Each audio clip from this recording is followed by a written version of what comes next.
Ever achievements of ISRO. हमेशा याद रखना कि साइंस में फेलियर्स नहीं होते, सिर्फ लर्निंग होती है। इस मिशन के थ्रू इंडिया पहली ऐसी कंट्री बनी है जो मून के साउथ पोल को एक्सप्लोर करने का सपना देख रही थी। चांद का वो हिस्सा जो किसी ने नहीं देखा है, वो है चांद का साउथ पोल। सपना देखना सभी को आता है, लेकिन उसे साकार करने की कोशिश करना हर किसी के बस की बात नहीं होती फ्रेंड्स। एंड इंडिया ने बार बार प्रूव करके दिखाया है कि हम ना किसी से कम हैं, और हम जो सपना देखते हैं वो हम साकार करके रहते हैं। चाहे कुछ भी हो जाए, कोई भी हमारा हौसला नहीं तोड़ सकता। हमारे देश की बात ही कुछ और है फ्रेंड्स। भारत अपनी अकम्पलिशमेंट्स, अपनी संस्कृति और अपनी एक्सीलेंस के लिए पूरी दुनिया में जाना जाता है। बॉलीवुड से लेकर ताजमहल तक, क्रिकेट टीम से लेकर इसरो तक, भारत देश के पास बहुत सारे ऐसे खजाने हैं जो हमें हर देश से अलग बनाता है। एंड ऑन दैट नोट शुरू करते हैं हमारे आज के इस वीडियो से, जिसमें मैं आपको बताऊंगा कुछ ऐसे फैक्ट्स जो प्रूफ कर देंगे कि सबसे अलग और सबसे निराला है भारत देश हमारा। तो देर किस बात की friends, let's get right into today's video titled 11 proofs India is not like any other country.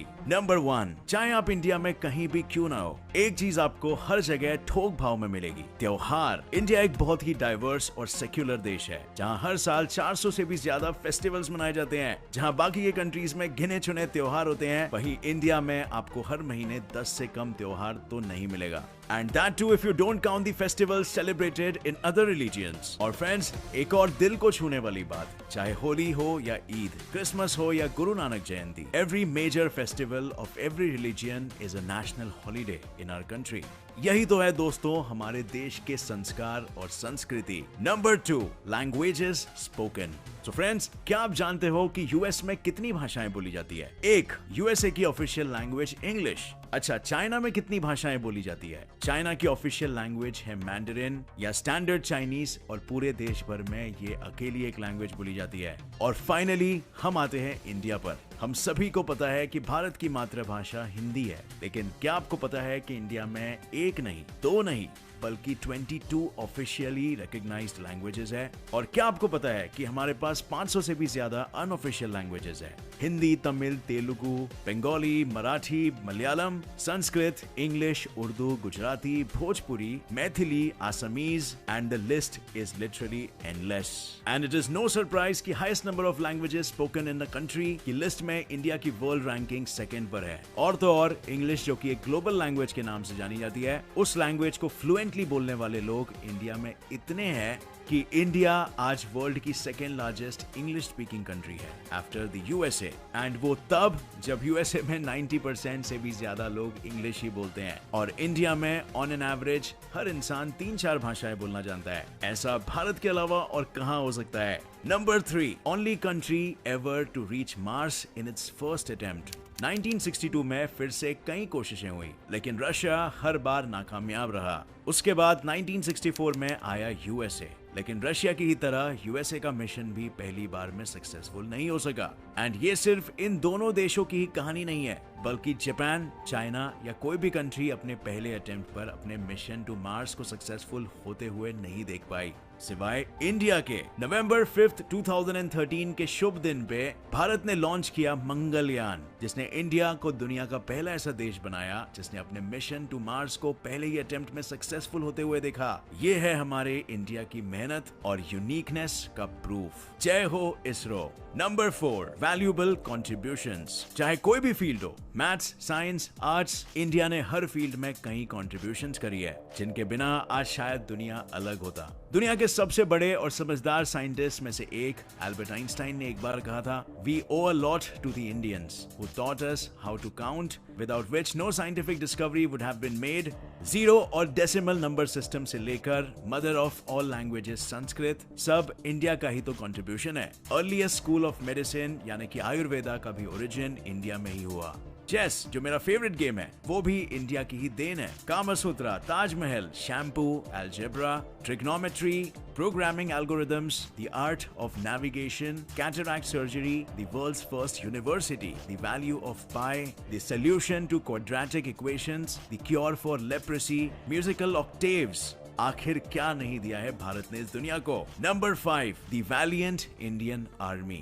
Indian army एक ऐसी चीज है जिस पर हर इंडियन को गर्व है। हमारी आर्मी हमारी शान है और हर टेररिस्ट का नाइटमेयर। इंडियन आर्मी दुनिया की सेकेंड लार्जेस्ट आर्मी है और इसके पास दुनिया की सबसे एडवांस्ड आर्टिलरी, व्हीकल्स और वेपन्स का एक्सेस है। सियाचिन जो कि दुनिया की हाईएस्ट बैटलफील्ड्स में से एक है और जहां टेम्परेचर -50 डिग्री तक चला जाता है, उसका कंट्रोल इंडियन आर्मी के पास है। इंडियन आर्मी ने आज तक हमें कभी भी निराश नहीं किया, चाहे वो 1971 के इवेंट्स हो या डिजास्टर मैनेजमेंट। इंडियन आर्मी के सोल्जर्स की ट्रेनिंग काफी टफ होती है और स्पेशल फोर्सेस की और भी ज्यादा खतरनाक। और यही ट्रेनिंग तो है जो इंडियन आर्मी को दुनिया की सबसे स्किल्ड और सबसे स्ट्रॉन्गेस्ट आर्मीज में से एक बनाती है। मगर इतनी स्ट्रॉन्ग आर्मी के बाद भी इंडिया ने आज तक अपने 70 साल की आजादी में कभी भी किसी दूसरे कंट्री पर पहले अटैक नहीं किया है, सिर्फ उनकी मदद ही करी है। लेकिन जब भी किसी ने हमारे देश पे अपनी बुरी नजर डाली है तो हमारी फौज ने उसको मुंह तोड़ जवाब जरूर दिया है और बहुत अच्छे से दुश्मन के दांत खट्टे किए हैं। And believe me my friends, the story is very different from hours in almost 90% of the countries in the world.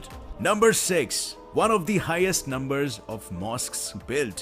India की पॉपुलेशन में ऑलमोस्ट 80% हिंदू धर्म को फॉलो करते हैं और मुस्लिम पॉपुलेशन बस कुछ 15% ही है। मगर फ्रेंड्स, इंडिया एक सेक्युलर कंट्री है और सिर्फ पेपर पर ही नहीं बल्कि इन प्रैक्टिस पर भी। सऊदी अरेबिया, यूएई और ओमान जैसे मुस्लिम मेजॉरिटी वाले देशों में भी उतने मस्जिद नहीं है जितने हमारे देश में है। In fact highest number of mosques in a country की लिस्ट में इंडिया का नाम टॉप 3 में आता है और इसी को हम कहते हैं friends, unity in diversity. Number 7, langar. India का गोल्डन टेम्पल जाना जाता है उसकी ब्यूटी, अट्रैक्टिवनेस और कैरिज्मा के लिए, पर उससे भी ज्यादा जाना जाता है उसमें खिलाए जाने वाले लंगर के लिए। गोल्डन टेम्पल में हर रोज 50,000 लोगों को खाना खिलाया जाता है, बिना उनके रिलीजन, कास्ट, कलर, रेस या जेंडर देखे और बिना उनसे कुछ भी मांगे। त्योहारों और दूसरे शुभ अवसरों में लोगों का नंबर 1 लाख से भी ऊपर चला जाता है और यहाँ मिलने वाले खाने की तो दोस्तों बात ही कुछ और है। अगर आपने लंगर का खाना खाया है तो अभी बैठे बैठे ही आपके मुंह में पानी आ रहा होगा। एंड चैरिटी सब करते हैं, लेकिन चैरिटी और सेल्फलेसनेस का ऐसा नजारा आपको केवल इंडिया में ही देखने को मिलेगा।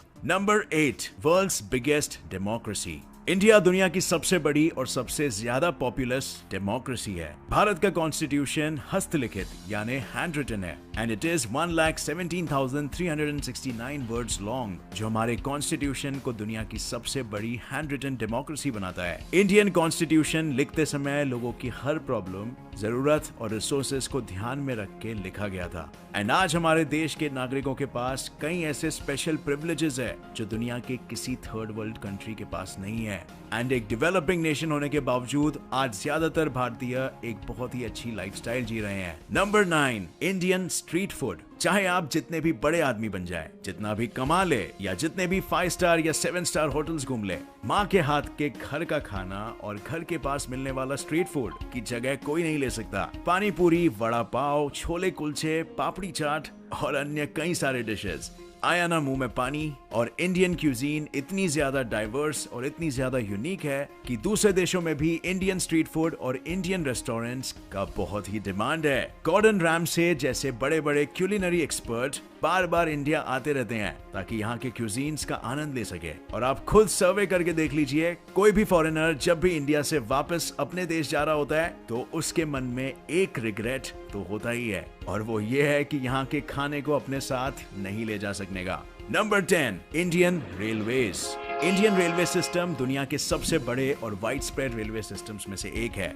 जो कि रोज लाखों लोगों को उनकी डेस्टिनेशन तक ले जाता है। आज आपको कहीं भी जाना हो, चाहे दिल्ली से नोएडा या दिल्ली से कन्याकुमारी, हर रूट के लिए एक ट्रेन एग्जिस्ट करती है। इंडियन रेलवेज देश ही नहीं बल्कि दुनिया के लार्जेस्ट एम्प्लॉयर्स में से एक भी है, और आज इंडियन रेलवेज कई करोड़ों इंडियन फैमिलीज का घर चला रहा है। एंड ट्रस्ट मी फ्रेंड्स, आपको इतना एक्सटेंसिव और यूनिक रेलवे सिस्टम किसी और देश में नहीं मिलने वाला। आप खुद इस बात को टेस्ट करके देख लीजिए। Number 11, one of the fastest growing economies in the world.